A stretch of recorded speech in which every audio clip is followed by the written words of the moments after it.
मध्य प्रदेश में मुख्यमंत्री डॉक्टर मोहन यादव की अध्यक्षता में कैबिनेट बैठक हुई, जिसमें कई अहम प्रस्तावों पर चर्चा की गई। बैठक में प्रधानमंत्री नरेंद्र मोदी को नॉर्वे और स्वीडन में मिले सम्मान पर शुभकामनाएं दी गई। सरकार ने निवेश, विकास और प्रशासनिक कामकाज को लेकर कई बड़े कदमों पर सहमति जताई। साथ ही बस्तर के विकास, भोजशाला, मंदिर और नए प्रोजेक्ट्स पर भी अहम चर्चा हुई। कैबिनेट मंत्री चैतन्य काश्यप ने बैठक की जानकारी देते हुए बताया कि 1 जून से 15 जून तक प्रदेश में तबादला प्रक्रिया शुरू होगी, जबकि सभी विभागों को 31 मई तक तैयारी पूरी करने के निर्देश दिए हैं। सरकार ने साफ किया कि पिछली नीति की तर्ज पर ही ट्रांसफर होंगे और विभाग जीएडी के माध्यम से अपनी नीति तय कर सकेंगे। कैबिनेट ने प्रदेश में चल रहे करीब 30,000 करोड़ रुपए के विकास कार्यों को आगे बढ़ाने की मंजूरी दी। भोपाल के कुशाभाऊ ठाकरे कन्वेंशन सेंटर में हुए इंडो फ्रांस कॉन्क्लेव में बड़ी कंपनियों ने मध्य प्रदेश में निवेश करने की इच्छा जताई। सरकार का कहना है कि इससे रोजगार बढ़ेगा और प्रदेश में नए उद्योग लगेंगे। जी के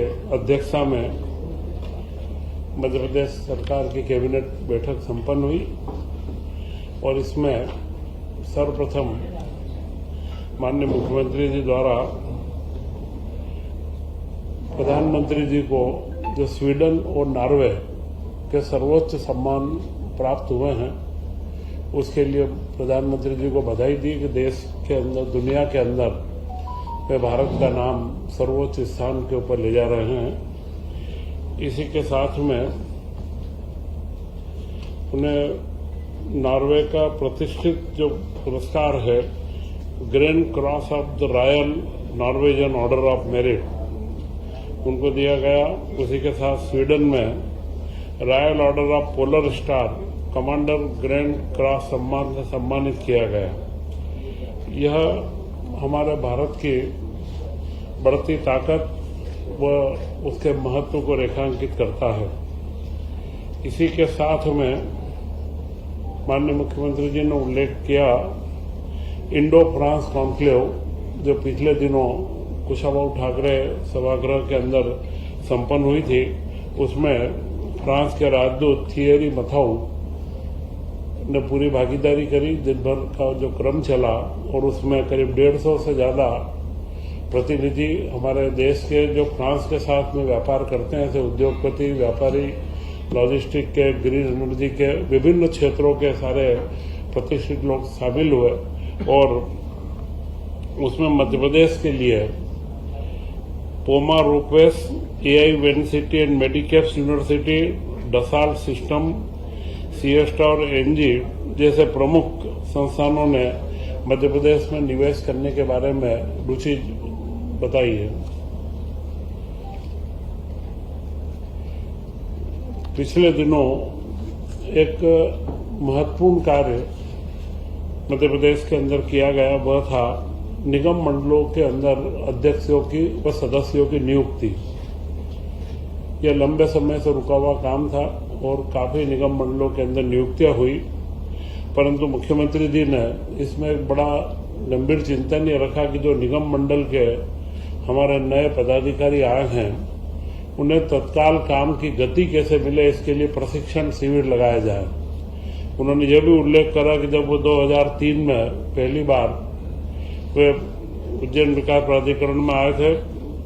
तब शुरू में क्या कार्य करना, तो प्रशिक्षण की आवश्यकता महसूस हुई। उसी अनुभव को ध्यान में रखते हुए निगम मंडल व प्राधिकरणों के अध्यक्षों का एक दिन भर का अटल बिहारी सुशासन संस्थान में प्रशिक्षण वर्ग रखा गया और उसमें प्रशासनिक पहलू भी, राजनीतिक पहलू भी, सबके बारे में अच्छी विस्तृत चर्चा की गई, जिससे हमारे निगम व मंडल अपनी नई गति के साथ में आगे बढ़ सके। सबसे महत्वपूर्ण विषय, मुख्यमंत्री जी पिछले 2 दिन जगदलपुर गए थे और जगदलपुर में हमारे गृह मंत्री, केंद्रीय गृह मंत्री अमित शाह जी ने जो बैठक रखी थी, वह बैठक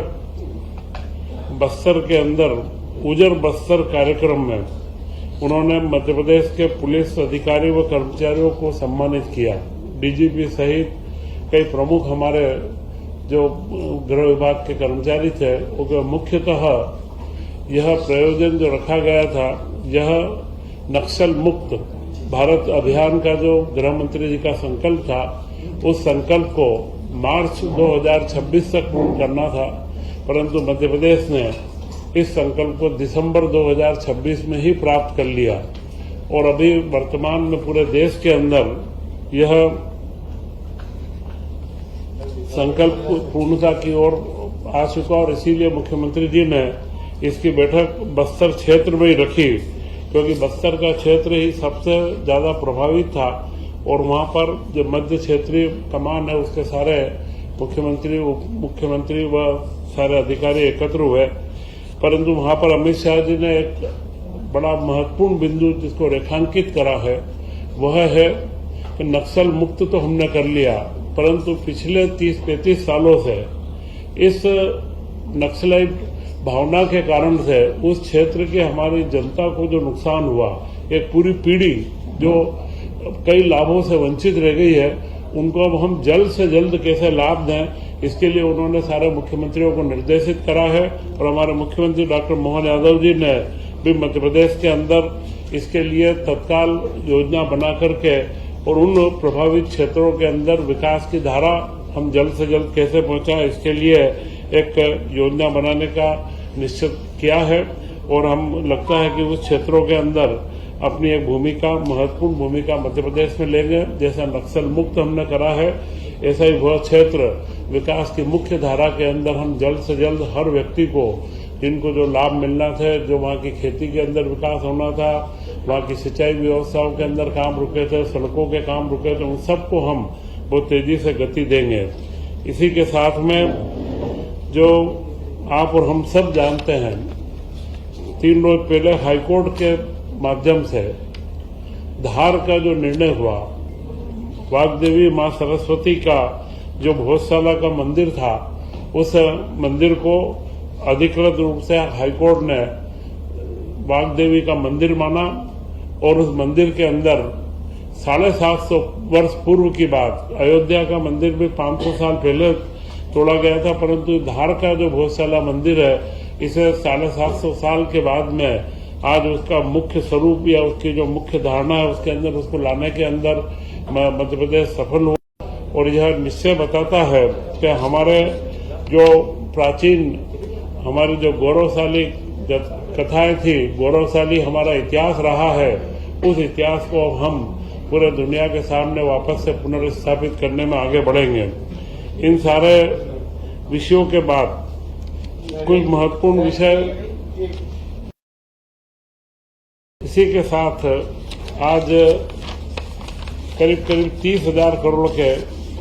निरंतरता के कार्य, जिनमें प्रधानमंत्री फसल बीमा योजना और वृद्धजनों के कल्याणी, महिलाओं, दिव्यांगजनों की पेंशन योजना और महिला बाल सुरक्षा की कई योजनाएं, लोक सेवा गारंटी अधिनियम, श्रमिक कल्याण अधिनियम, अटल बिहारी सुशासन नीति एवं विश्लेषण संस्थान की निरंतरता के सारे प्रस्तावों को स्वीकृति दी गई और इसी के साथ सिवनी की बंडोल और देवास की नेमावर समूह जल प्रदाय योजना का रिवाइज एस्टीमेट जो आया था, इसको आज स्वीकृति दी गई। इन सारे विकास कार्यों के बाद बहुप्रतीक्षित जो तबादला नीति थी, मुख्यमंत्री जी ने पिछले वर्ष भी तबादला नीति दी थी और इस वर्ष भी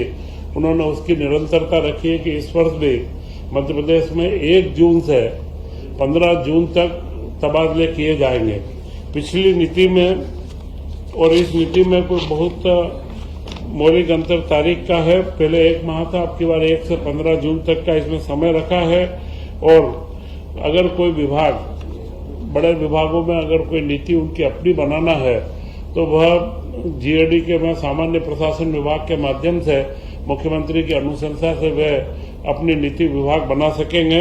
और जो अभी वर्तमान में A+ के जितने भी मुख्यमंत्री जी के निर्देश हैं, उनको सारे विभागों को निर्देश दिया को 31 मई तक उनको पूर्ण कर ले, जिससे बाद में विभागीय ट्रांसफरों के अंदर कोई दिक्कत नहीं आए। पूर्व वाली नीति अभी भी लागू है। 200 अधिकारी कर्मचारियों तक के विभाग को 20%